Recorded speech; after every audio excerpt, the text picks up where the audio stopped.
época prehispánica y colonial mediante los estudios, características y la recopilación del derecho castellano y las leyes de las Indias para conocer las bases jurídicas de la conquista. No nos vamos a basar, no vamos a llegar hasta la conquista. Este mismo material, si gustan, lo puede utilizar la persona que una formación de grupos, las reglas y las normas regían estas relaciones, ya que todos presentados con una serie de factores invariables y productos de la constancia de la aplicación de la justicia, la resolución de conflictos, las controversias, la determinación del derecho en esta civilización resulta la continuidad en la aplicación y en el uso de los mismos. Pero esto surge a través de que si matan un mamut, bueno, matan un bisonte norteamericano, pues entonces empezaban a crear conflictos, ¿no? De a quién le tocan las piernas, a quién le tocan las orejas, a quién se tiene que comer las entrañas. Y había necesidad de construir una organización que nos diera... Organización antes de que llegaran los españoles, al momento de la llegada de los españoles y consumar la conquista, pues no quiere decir esto que hayan llegado como a inventar algo que no existía aquí, sino simplemente en 1521 se empezaron a establecer lo que eran capitanías, lo que eran reinos. Hablo así poquito de lo que es el porfiriato y viendo lo que es el derecho administrativo es muy importante, ya que hubo muchísimos cambios en esa época. El crecimiento fue muy exponencial de México y bueno, a lo que son los peones eran los que cultivaban más el maíz, también debido a las crisis económicas que existían a causa de la independencia, además de las consecuencias del enfrentamiento que se dio en la época. Entonces, hablamos de que no había instituciones o que no había instituciones cimentadas, sino que cada quien agarraba, fue un periodo de incertidumbre en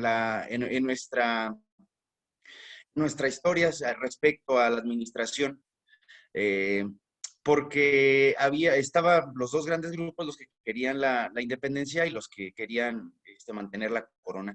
Entonces, realmente lo único que hubo fue incertidumbre y no hubo instituciones como tal. Es decir, en esta parte de la llamada independencia, estos grupos, voy a decirlo así, de bloque de intereses, sintió que tenían la capacidad para dominar o para administrar con lo que se iban a quedar. Pero cuando se dan cuenta que la independencia da paso al proceso de ello, ya no pueden administrarlo. Y al no poderlo administrar, la necesidad surge. ¿Qué necesidad? De crear dos tipos de documentos históricos que se desprenden de un primero. El primer documento es la Constitución de Cádiz de 1812, para crear otro documento de 1814 de Sentimientos de la Nación que no entró en función.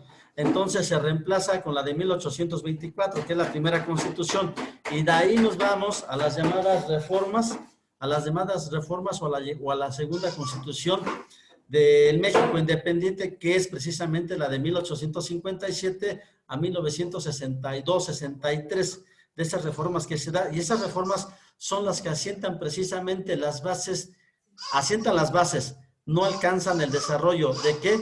De la llamada industrialización a nivel nacional, y la llamada industrialización a nivel nacional ya es la formalidad de la administración pública, ya es formal.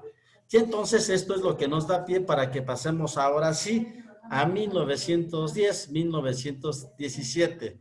Ok, ¿quién nos habla de 1910, 1917? ¿Quién nos habla de ello? Los derechos sociales son incorporados en varios artículos, por ejemplo, pues ya el derecho a una educación, el derecho a tener otra... Sé que el México contemporáneo pues surge en el periodo de la historia del país norteamericano que abarca desde el fin de la revolución hasta el presente. Esto se promulga con la Constitución de 1917. Hay muchos historiadores que dicen que inicia precisamente con la Constitución